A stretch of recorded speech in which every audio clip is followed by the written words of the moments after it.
e te whānau. Ko tāna kore tape a tāhau. Ko sali kure ahau. Nau mai haramai ki tēnei whakaaturanga o He Timohea.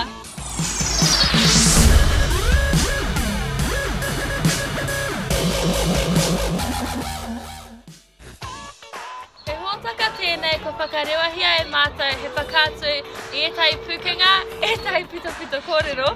Heoi, he mahi Māori, he painga o te tauhi Māori, o te rā, te iwi Māori whānui. He hākinakina, he pūrongo kiriata, he tunu kai, he whawhi, he aha atu. Engari ko te katoa kei roto I te reo Māori. Ai, Māori.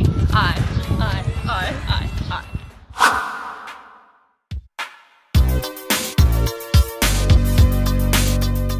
I tēnei te ringa ka aro tātai ki te hākinakina. Ko te hākinakina, ko te poitukohu. Koira te hākinakina matua ki tō māua kura. Ko te Poitukohu.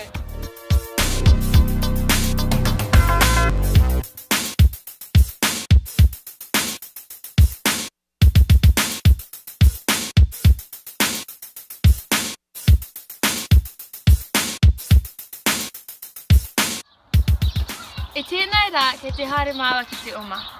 I mua I tērā me kororo mō ngā momo kākahu pai. Tara koto, hingareti, tiha te rānei, ko te mea nui kia kaue mau poraka tararoa, ka wera, ka wera, ka haunga. Mena ke te oma I ngā rori, me mau hu e hoa mā. Pai noa o pū Māori, ki runga I te pātiti. Engari, ahakoa, he tohu kei runga I ohu, kaore rānei, whakamaua. Mo te tūpono kei whara.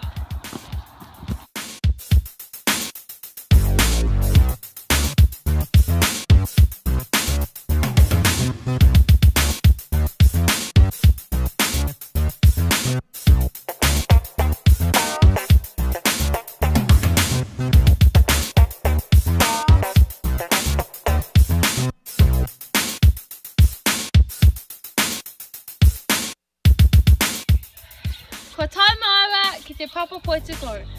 Toru kiromita te roa o tērā oma. Kaua e ware I ngā akoranga o te rānei. Ko te oma, ko ngā kākahu pai, te oma me te oma anō. Hei tētahi atu te ringa o He Timohea, ka whakaatu atu māua e tahi whakangungu poitukohu. Hei kona! Taki te!